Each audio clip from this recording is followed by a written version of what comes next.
या क्षणाची सर्वात मोठी बातमी आपण पाहतोय। वाल्मिक कराड संदर्भातला खंडणी प्रकरणातला सर्वात मोठा पुरावा आता समोर आलेला आहे। आवादा कंपनीकडे खंडणी मागितली त्या दिवशीचं एक सीसीटीव्ही फुटेज एबीपी माझाच्या हाती लागलंय। यामध्ये वाल्मिक कराडसह सुदर्शन घुले, प्रतीक घुले यांचं एकत्रित फुटेज आता समोर आलंय।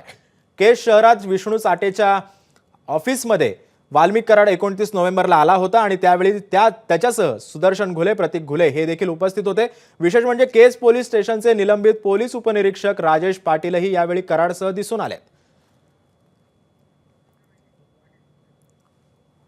या संदर्भात आपल्याशी बोलण्यासाठी स्वतः मनोज जरांगे उपस्थित आहेत। मनोजजी, खरं तर तुमचं स्वागत आहे एबीपी माझामध्ये। वाल्मिक कराड संदर्भातलं एक सीसीटीव्ही फुटेज आता सध्या समोर येते, आपली पहिली प्रतिक्रिया? आम्ही वेळोवेळी तेच सांगत होतो सरकारला, हां, मुख्यमंत्री फडणवीस साहेबांना सुद्धा सांगत होतो की जे खंडणीतले आरोपी आहेत तेच खुनामधले पण आरोपी आहेत, ते दोन्ही एकच आहेत, हे वेगळे नाहीये, त्याला वेगळं करू नका। कारण ज्यांनी खंडणी मागितली आणि ज्यांनी खून केलाय, करणाऱ्यांपेक्षा ते सामूहिक कट संघटित गुन्हेगारी घडून आणणारा हा महत्वाचा आहे, हा मुख्य आरोपी आहे, याला तुम्ही साईडलाईन करू नका। आणि आता तर सिद्धच होत आहे, आपल्या माझ्यानं जी बातमी दाखवली ना, खरंच आपलं आम्ही काय बोलावं शब्दच नाही तुमच्याबद्दल। आपण हे जे जनतेसमोर दाखवायला हे खूप चांगलं केलं, तुम्ही पाठीशी येतो कुटुंबाच्या। आमचं म्हणणंच हे की आता यांना सोडू नका कोणाला, याच्यातला जर कोणी सुटला ना खंडणीतला किंवा खुनातला, तर त्या देशमुख कुटुंबावरती संकट येऊ शकतं, दहशत पसरू शकते, यांचं सुद्धा मर्डर करू शकते ते।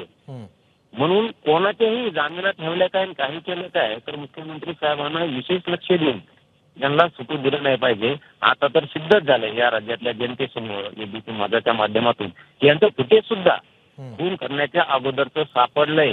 आता याचबरोबर दादा तुम्हाला आणखी एक माहिती सांगतो, अशी आयक्यू माहिती, आता ते सत्य तपासात समोर येणारच आहे की खून झाला त्या दिवशी सुद्धा हा व्यक्ती इथंच कुठेतरी बसून होता, केजला म्हणा, इकडे तिकडे आजूबाजूला म्हणा, हेही सुद्धा तपास यंत्रणेनं फुटेज बाहेर काढणं खूप गरजेचं आहे। खंडणीतल्या त्या आरोपीचं खून करणारे आणि खंडणीतले आरोपी यांची पाठराखण करणारा हा मुख्य सूत्रधार आहे, याला मुख्य आरोपी करा। आणि यांना सगळ्यांना पाठबळ देणारा सरकारमधला मंत्री कोण हा सुद्धा सुटता कामा नये, सगळे सहआरोपी करावे, ही एक सरकारकडे आपल्या माध्यमातून आमची विनंती। नक्की जरांगेजी, तुम्ही सोबतच राहा। आमचे प्रतिनिधी कृष्णा केंडे सध्या आपल्यासोबत उपस्थित आहेत, ते तुम्हाला प्रश्न विचारताय। कृष्णा, एकंदरीतच या सगळ्या फुटेज नंतर तुमची काय मागणी आहे या सगळ्या संदर्भामधली? SIT CID यांनी हे सगळं फुटेज तपासावं किंवा काय आपली मागणी याच्यात? हो, आमची मागणी तर असणारच आहे दादा।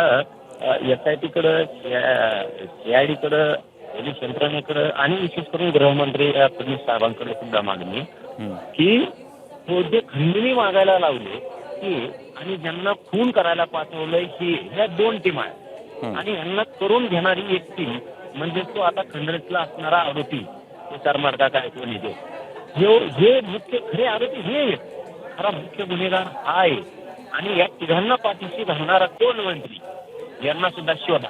आणि दुसरी बाजू आमची एक अशी मागणी आहे की यांना गाड्या घेऊन कोण पळालं, यांना डिझेल कुणी पुरवलं, यांना घरं कुणी पुरवले, यांना तास कोणत्या मंत्र्यांनी दिले, त्या कालखंडात कोण या आरोपीचे आणि एखाद्या सरकारमधल्या मंत्र्यांचे फोन झाले। तुमच्याकडे काय माहिती आहे का, कुणी पुरवले? तुम्ही आरोप करताय की हे कुणी पुरवले तर ह्यांना गाड्या आणि सगळं, तुमचा कुणाकडे रोष आहे ते सांगा।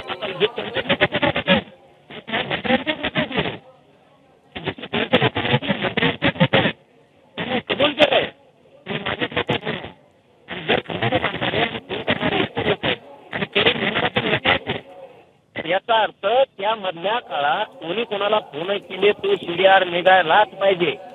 त्या 10-15 दिवसाच्या काळात यांनी आरोपी जे पळून गेले या कालखंडाच्या मधल्या गॅप मध्ये मंत्र्यांशी 100% आरोपींनी संपर्क केलेला आहे। चेक आणि फोन कसा सापडत नाही, फोन कसा फेकून दिलाय?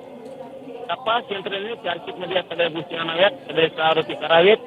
आता यातला सुटता कामा नये, कारण कुटुंबावरती हे दहशत निर्माण करून कुटुंबाचा पुन्हा खून करू शकते देशमुख कुटुंबाचा। म्हणून यातला एकही खंडन तुम्ही आता बोलताना असं म्हटलं की या सगळ्यामध्ये एक नक्कीच आता आपल्यासोबत बोलण्यासाठी मनोज जरांगे सुद्धा उपस्थित होते।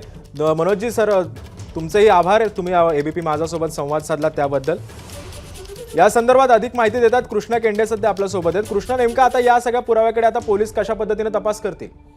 हे अत्यंत महत्त्वाचं CCTV फुटेज या ठिकाणी समोर आलेलं आहे, कारण की CID जी तपास करते आहे आणि त्यांनी त्यांच्या तपासामध्ये लिहिलेलं होतं की हे सगळ्यांचे कॉल झालेले आहेत.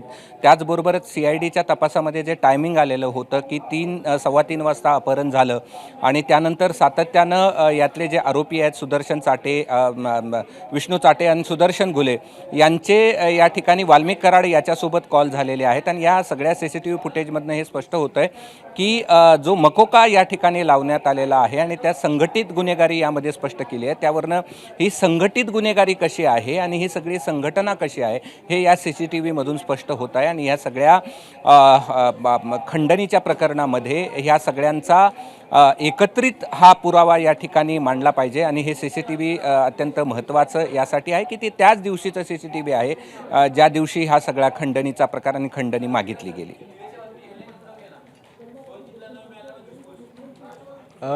पण कृष्णा, आता या संदर्भात अनेक विरोधकांकडून सुद्धा राजकीय दबाव असल्याचं देखील बोललं जात आहे. कुठला राजकीय दबाव, कशाबाबतचा राजकीय दबाव? या संदर्भामध्ये म्हणजे जसं आता हे सध्या CCTV फुटेज समोर आलं आणि अचानक म्हणजे विरोधकांकडून सुद्धा बोललं जात आहे की या सगळ्या प्रकरणामध्ये कुठेतरी राजकीय शक्ती असल्याचं देखील बोललं जात आहे.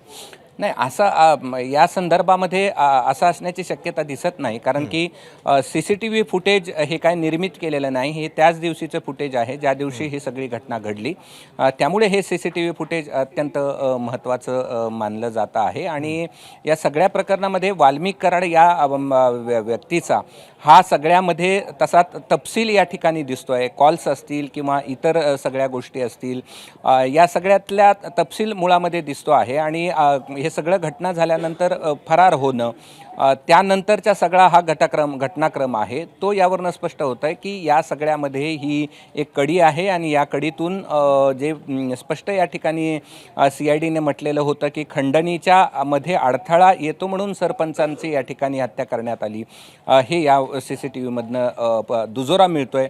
आणि अशा घटना झाल्याचा जो अंदाज या ठिकाणी CIDला आहे त्याला पुष्टी देखील मिळते. नक्कीच धन्यवाद कृष्णा, तू दिलेल्या अधिक माहितीबद्दल. ABP माझा, उघडा डोळे बघा नीट.